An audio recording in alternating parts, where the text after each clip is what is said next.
ထိတ်တန်းတွေဖြစ်ပေမဲ့တက်သစ္စာမင်းသမီးမုံရဲ့မင်္ဂလာပွဲကိုတက်ရောက်ကအခုလိုလှုပ်ပေးခဲ့တာကြောင့်လူပြောများနေရတဲ့ရန်အောင်နဲ့မိသားစု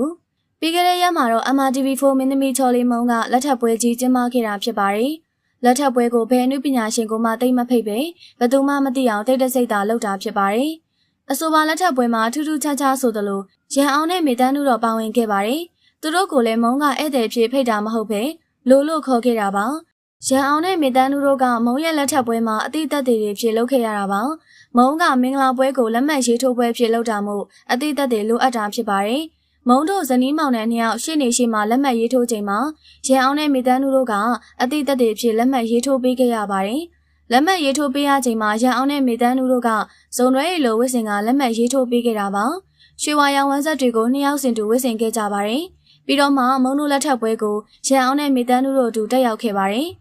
တကယ်ဆိုရင်အတိတ်သက်တွေကလင်မယားဇနီးမောင်နှံတွေသာလက်မှတ်ရေးထိုးရရလို့ကြားဘူးထားတာပါ။ဒါပေမဲ့မုံကရန်အောင်နဲ့မိသားစုတို့ကိုသူ့ပွဲလေးမှာရှိစေချင်ပါတယ်။ရန်အောင်နဲ့မိသားစုကလည်းထိတ်တန်းသရုပ်ဆောင်တွေဖြစ်ပေမဲ့မုံကိုချစ်တဲ့စိတ်နဲ့လှုပ်ပေးဖြစ်သွားတာဖြစ်ပါတယ်။မုံကိုချစ်တဲ့စိတ်နဲ့နှစ်ယောက်ကအစုံလဲလို့အတိတ်သက်တွေထိုးပေးဖြစ်ခဲ့ပါတယ်။ရန်အောင်နဲ့မိသားစုတို့ကမုံရဲ့ပွဲကိုတေချာလေးလှုပ်ပေးကြတာပါ။ပွဲကအကျဉ်းအောင်လေးဖြစ်ပေမဲ့လည်းသူတို့အနေနဲ့ဖြစ်တယ်လို့မလုပ်ခဲ့ပါဘူး။ဝစ်စုံကစားနှစ်ယောက်စင်တူဝစ်စုံတွေကိုဝစ်ခဲ့တာပါ။မုံပွဲအတွက်တည်တံ့ချုပ်တာမျိုးတော့မဟုတ်ပါဘူး။ပြီးခဲ့တဲ့နှစ်တုန်းကရန်အောင်နဲ့မိသားစုတို့ကအကယ်ဒမီပေးပွဲကိုဝစ်စုံအတူဝစ်စင်ဖို့လုပ်ခဲ့တာပါ။ဒါပေမဲ့စင်တူမဝစ်ဖြစ်တဲ့အတွက်ဝစ်စုံလေးတွေကရှိနေရပါ။ဒါကြောင့်မို့လဲမုံရဲ့လက်ထပ်ပွဲလေးမှာနှစ်ယောက်စင်တူဝစ်ကလက်မှတ်လေးတွေဝင်ထိုးပေးခဲ့တာပါ။ရန်အောင်နဲ့မိသားစုတို့ကအတိတ်သက်တွေဖြစ်ပထမဆုံးချိန်လုပ်ပေးခဲ့တာပါ။အရင်တုန်းကတခါမှမလုပ်ဘူးလို့သူတို့ကိုယ်တိုင်လည်းစိတ်လှုပ်ရှားနေခဲ့တာပါ။ဒါကြောင့်မို့ဘယ်လိုလုပ်ရမလဲဆိုတာတော့မသိပါဘူး။သူတို့ကြောင့်မို့မင်္ဂလာပွဲလေးကတစ်ခုခုဖြစ်သွားမှာကိုလည်းစိုးရိမ်ပါတယ်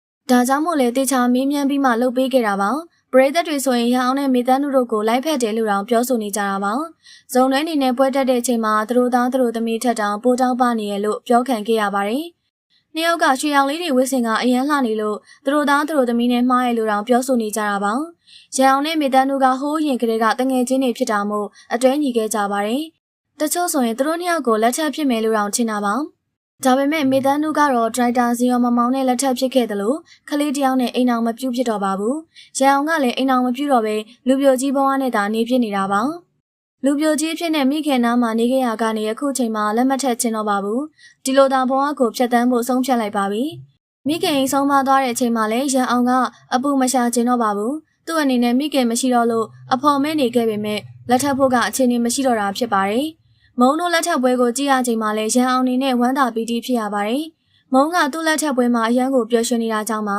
။ဒါအပြင်လက်ထပ်ပွဲကိုရပ်ပိုင်းတွင်းသာစီစဉ်ခဲ့တာပါ။အသေးသက်တွေလုပ်ဖို့ဆိုရင်ပွဲမကျင်းပခင်တရက်မှသာအတိပေးတာပါ။ပွဲကိုလည်း3ရက်အလိုမှအမြန်ဆုံးစီစဉ်တာဖြစ်ပါတယ်။ကမန်းကရန်ကျင်းပခဲ့တဲ့မင်္ဂလာပွဲလေးမှာမုံကပျော်ရွှင်နေခဲ့တာပါ။မုံရဲ့လက်ထပ်ပွဲလေးအောင်မြင်သွားတဲ့အတွက်လည်းအားလုံးကဝမ်းသာပျော်ရွှင်နေကြတာဖြစ်ပါတယ်။ရန်အောင်ကတော့မုံတို့ဇနီးမောင်နှံကိုရာသက်ပံပေါင်းဖက်နိုင်ဖို့ဆုတောင်းပေးထားပါတယ်။ရန်အောင်ကမုံတို့နဲ့ရုပ်ရှင်ဇာတ်ကားတွေမှာလည်းအမြဲတွဲဖက်သရုပ်ဆောင်ရပါတယ်။ပြီးခဲ့တဲ့နှစ်ကရန်အောင်အကယ်ဒမီရတဲ့ရုပ်ရှင်မှာမုံကလည်းပါဝင်အားဖြည့်ပေးထားတာပါ။ရန်အောင်နဲ့မိသားစုတို့ကမိဘနေရာကနေပါဝင်သရုပ်ဆောင်ရင်အကယ်ဒမီတစုပြီးတစုပိုင်ဆိုင်ဖို့လည်းလုပ်နေတာပါ။ရန်အောင်ဆိုလဲလက်ဆယ်ချောင်းပြည့်အောင်ထိအကယ်ဒမီရကျင်တာဖြစ်ပါတယ်။ရန်အောင်ကအနုပညာလောကမှာဆိုရင်အကျိုးတယ်ဖို့နေလို့အကုန်လုံးကလူကြီးတယောက်လိုနေပေးနေရတာပါ။အကယ်ဒမီလဲယူရင်အနုပညာလောကရဲ့အကျိုးကိုလည်းတယ်ဖို့ရင်ဖြတ်တန်းနေရတာပါ။မုံရက်လက်ချက်ပွဲမှာအတိတ်သက်တွေဖြစ်ခဲ့ကြတဲ့ရန်အောင်နဲ့မိသားစုတို့ပေါ်အမြင်လေးကိုပြောပြပေးခဲ့ပါအောင်ရှင်။ကြည့်ရှုပေးခဲ့ကြလို့ကျေးဇူးတင်ပါတယ်ရှင်။